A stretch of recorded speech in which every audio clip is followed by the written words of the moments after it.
बुद्ध के पास लोग आ जाते थे और वे वेदों की दुहाई देते थे कि वेद में ऐसा कहा है, आप ऐसा कहते हैं, उपनिषद में ऐसा कहा है, आप ऐसा कहते हैं। आदमी बड़ा दयनीय है। जहाँ से उपनिषद पैदा होते हैं वह आदमी मौजूद है, जहाँ से वेद जन्म लिए हैं वह आदमी मौजूद है। तुम उसके सामने वेदों की दुहाई दे रहे हो और तुम यह चेष्टा करते हो कि यह आदमी गलत है, क्योंकि वेद में कुछ और कहा है और वेद में जो कहा है वह तुमने ही अर्थ किया है। वह वेद ने नहीं कहा है, तुमने कहा है।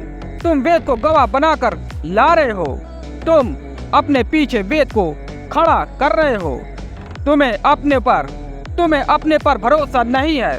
तुम वेद की साक्षी ले रहे हो और तुम किससे लड़ रहे हो? तो बुद्ध कहते हैं तुम अपने वेद को बदल लो। तुम अपने उपनिषद में संशोधन कर लो। जरूर कहीं भूल हो गई होगी, लेकिन जब भी कोई तुमसे कहेगा अपने उपनिषद में संशोधन कर लो, तुम दुश्मन हो जाओगे। तुम पीठ फेर लोगे। लगेगा यह आदमी तो धर्म का दुश्मन है। यह बड़ी चकित करने वाली बात है।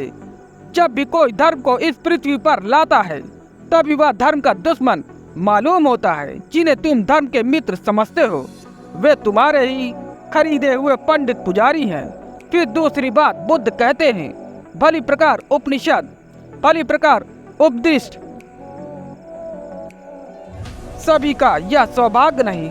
सत्य को तो करोड़ों में कभी एक व्यक्ति उपलब्ध होता है।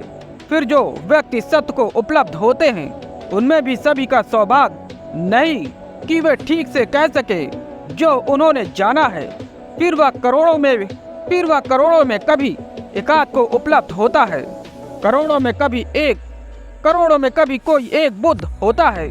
करोड़ों बुद्धों में कोई एक प्रकट होता है।